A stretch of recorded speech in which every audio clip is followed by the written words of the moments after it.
President Trump calling to investigate Obama-era officials for their role in launching the Russia collusion probe. Senator Rand Paul of Kentucky tweeted out last night this shocking claim.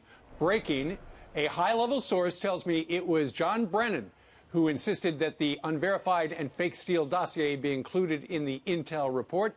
Brennan should be asked to testify under oath in front of Congress as soon as possible. Senator Rand Paul joins us now to explain. Senator Paul, what more can you tell us about the lead you got? Well, my source tells me that the intelligence community, Obama's intelligence community, Brennan, Clapper, Comey, they were frustrated because they had this Russian dossier, but nobody believed it was real. It wasn't verifiable. They couldn't get anything of it. So they sent spies into the Trump campaign. They tried to entrap Trump officials to admit they were working with Russia. That wasn't working. And so they were frustrated, but they wanted to somehow get this information out, this Russian dossier, that even the media wasn't publishing. Nobody would publish it because it was so scandalous, unverifiable, and likely fiction. So finally they decided, well, what we have to do is attach this dossier, this fake dossier, to an intelligence report. So the president receives these intelligence reports, and they're given directly to the president. Well, what they do is they staple to the report the Russian dossier. So now Obama's officially seeing it, and then also it's given to Trump at this point. But realize that this is a big circle.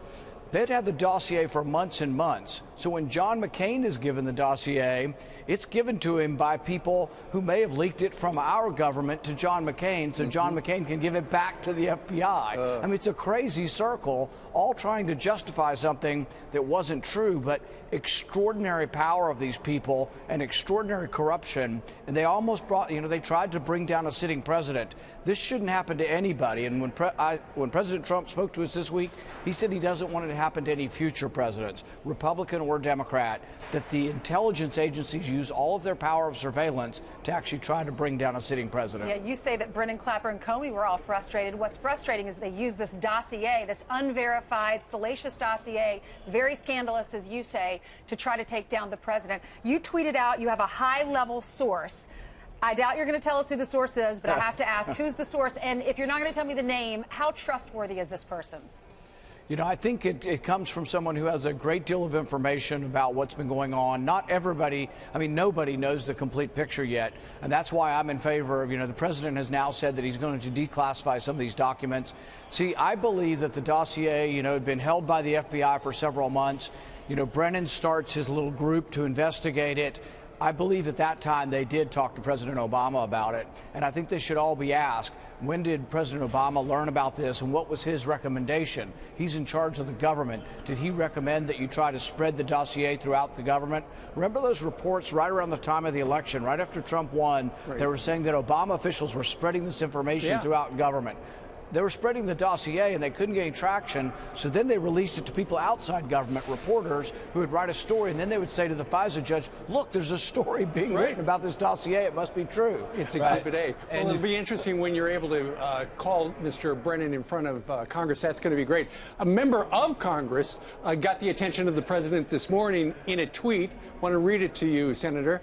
Congressman Adam Schiff, the president writes, who spent 2 years knowingly and unlawfully leaking and lying, should be forced to resign from Congress. What do you think about that?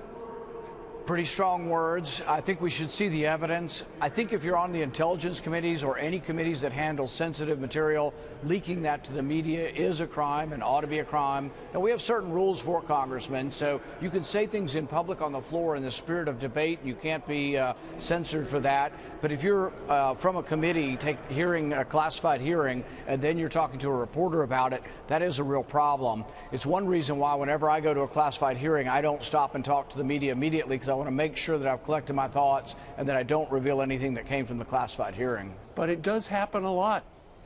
Oh, yeah. It comes all throughout government. That's a sad thing. It comes from the Pentagon. It comes from the Department of State. Yeah. I talk to ambassadors, our ambassadors overseas, and some of them are afraid to talk to me on official lines because they're being listened to by other members of our government. Yeah, and by the way, the Democrats are not buying the summary. They still think the president colluded just about to a person. They just can't get enough of this story.